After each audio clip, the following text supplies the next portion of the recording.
Hey y'all, happy Monday. It is Marketing Monday today.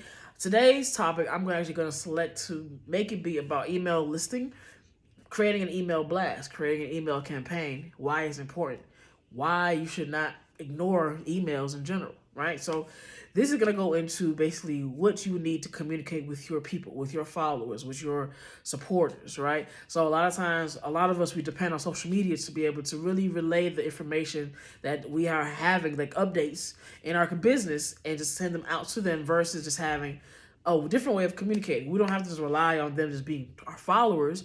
We can actually have a different source. So this is where you have that call to action, where you tell people, hey, if you want more information on what it is that I'm selling or what it is that I'm doing, go ahead and hit me up on my email blast or send you a DM with your email, something that involves their email, right? And it's mostly because of the fact that that is going to be your way of communicating with them directly.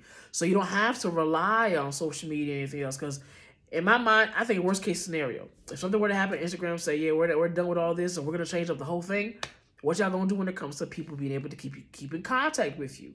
So you can't just rely on this. There's always has to be your own platform to be able to bring people in, so that way they know that they can get in contact with you for something specifically about what is it you do and your services, right?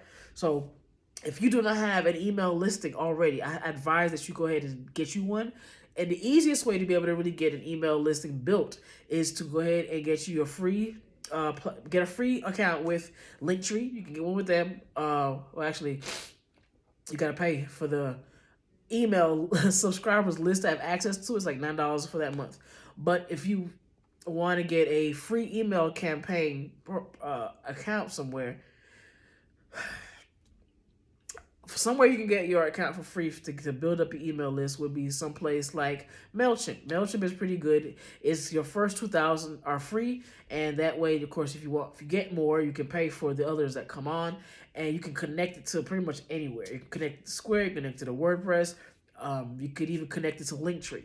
All right. So these different ways that you can be able to go ahead and get that email list set up. Once you have that email list set up, now the next thing for you to do would be to go ahead and start telling people to sign up to the email list.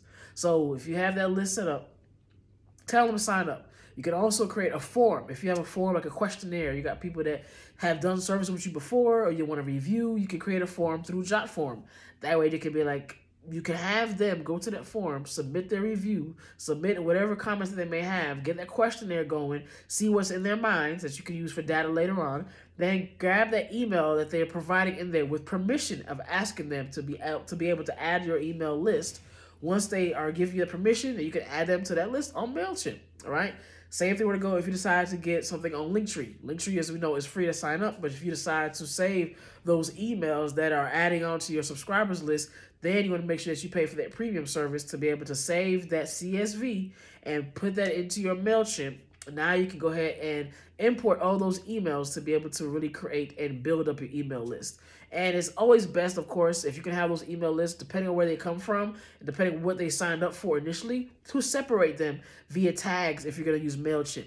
They also have different segments that you can separate them in as well, or different categories. I personally like tags because everyone is pretty much different, where I can say this tag could be for general information, this tag could be for actual events, and another tag could be for something else, FAQs or something like that, to where certain people get a certain amount of emails and everybody doesn't get everything, if that makes sense. All right, so that's one way of looking at it.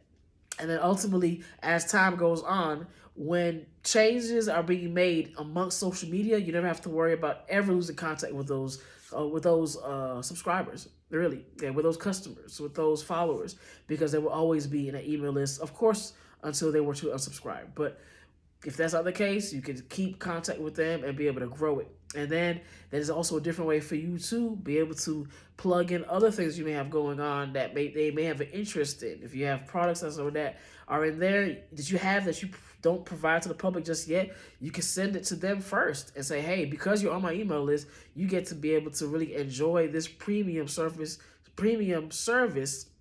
first before everybody else does. That way it's something that is of kind of a VIP experience, so they know, because I took the time to sign up for this list, I'm being able to really enjoy what I'm going to get because I'm a subscriber. And it's going to make them want to stay even longer. So there are a lot of things I could talk about when it comes to having an email list specifically, but I will go it probably grab each segment and go into depth with it at a later time. But that'll be the idea of what I think would be best for you guys to build your own email list to be able to use to promote things that you have going on. So that way you are always and forever in contact with your supporters. If you have any questions for me, definitely just let me know. Give me a thumbs up if you appreciate this video, if it made sense to you. Leave any questions, of course, at the bottom. And do not hesitate to share the video as well. Thank you guys, as always, for helping and watching. I will catch you on the next one.